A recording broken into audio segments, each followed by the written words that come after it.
fam, welcome back to my channel. This is Midday J, and today's video is going to be this beautiful blue inspired makeup look, and I'm going to be using an eyeshadow palette from Revolution. So if you're interested, don't forget to subscribe if you haven't, and let's jump right in. So this is the eyeshadow palette of choice. This is the Revolution Pro Smoke and Mirrors palette. It's part of the Color Focus collection from Revolution Pro. This specific line is really pigmented, really good quality, so I am excited to get some, get a beautiful blue look up for you. So the first thing I'm doing is priming my lid, and I'm using the Plouise base in Rumour number 5. I'm actually using this to clean up my brow first of all, and then I'm going to go in with a brown eyeshadow, and this one is from the Morphe Madison Bear palette. And I actually just want to create a warm crease. You can opt for a blue cool tone crease, but I kind of wanted something warm and so that the blue can really stand out and look very vibrant. So I'm taking my time to really pack on that shade and create some warmth and definition before going in with a base. So I'm using this blue base from P. Louise. Everything will be linked in the description box, don't worry. And then the first shadow I'm going into is this shimmery shadow from the palette. It's got really beautiful specks of glitter in it. It's a little bit textured. It's very pretty and it's very shiny.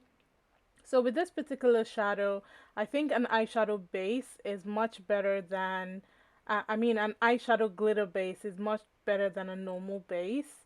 And then to kind of just deepen out the outer corner and the crease, I'm using this darker blue shade from the palette, and I'm just taking my time to soften it. The intention here is to soften the edge just so that it blends seamlessly into the warm crease.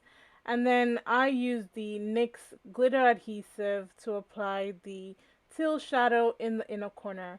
So I would suggest that you use the glitter adhesive when applying the blue shade on the lid. It's something I should have done in hindsight, but I actually just didn't think about it. But it will definitely help prolong the wear of your eyeshadow. And then for my face, I'm using the NYX Shine Killer Primer. I kind of want a really semi-matte finish. The foundations that I'm going to use are a little bit more hydrating than I'm used to. So I'm mixing the Stila foundation and the L'Oreal, oh god, the name almost escaped me. The L'Oreal Fresh something, Infallible, I don't know. It's in the description box. But I'm mixing these two to get my perfect shade.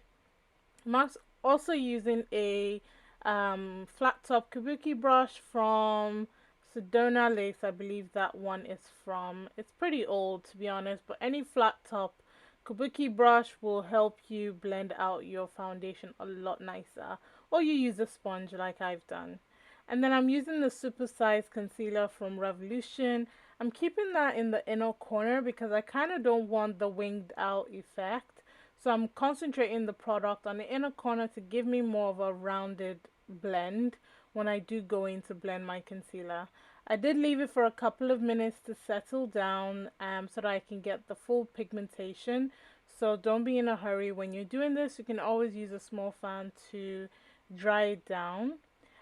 So I'm blending that out and I'm making sure not to drag it out. And then to set it, I'm using the LH Cosmetics Triangle Puff. Honestly, when I started using this, I didn't think everyone is using this, and apparently you can get a pack from Amazon.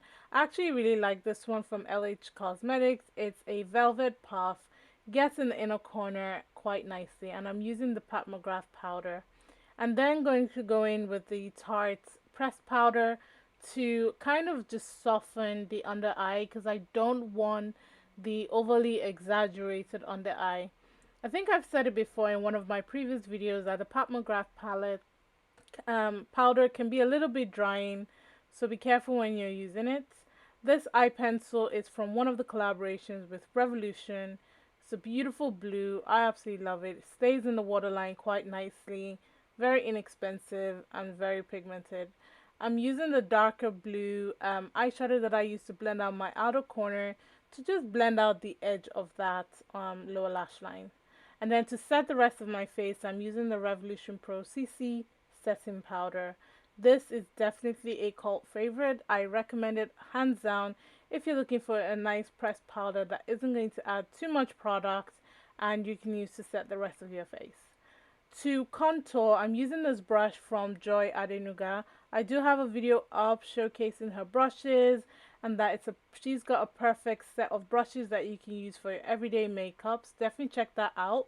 But this one is so dense and it's a really nice contour brush. So I'm using that to apply the color from the Face It palette from Ofra. And this brush can also be used as a blush brush if you like. I really love multi-use brushes, and I know Joy Adenuga does really good multi-use brushes. To fill in my brows, I'm using the ABH Dip Brow Pomade. Haven't used this in ages, but I'm beginning to fall in love with it again. There was a time that I just couldn't stop using it, so I initially used the Ofra Don't Play Brow Gel, let that dry, and then I just filled in my brows.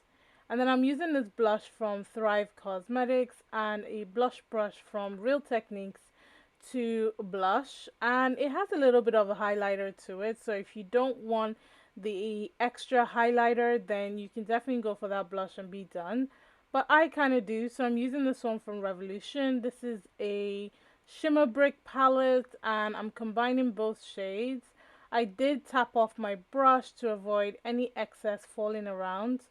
And yeah, so for my lashes, I'm using the Morphe Big Prime primer, and that's it. I actually didn't use any mascara, I just kept to that. For my lips, I'm using the MAC lip pencil in Chestnut, and then I'm going to use the Morphe lip gloss in Chill. And I love that color. It's a nice light beige. The kind of lip color that I like with a brown lip pencil. I kind of just wanted something hydrating on my lips today. And this is a finished look. I do love that Revolution palette. As I said, it's one of the better formulation from Revolution. So if you're looking for an inexpensive blue inspired eyeshadow palette, I definitely recommend that one. And I hope you enjoyed this look. And if you did, please go ahead and give it a thumbs up and subscribe to my channel if you haven't. Also turn on your notification bell so you know when next I release a video. I do have other makeup tutorials from products in my shop, my stash. So definitely check them out. And if there's any particular palette that you'd like to see a tutorial of, definitely let me know. And remember, God doesn't like ugly. Be nice to someone today and Black Lives always matter. And I'll catch you in a future video. Bye.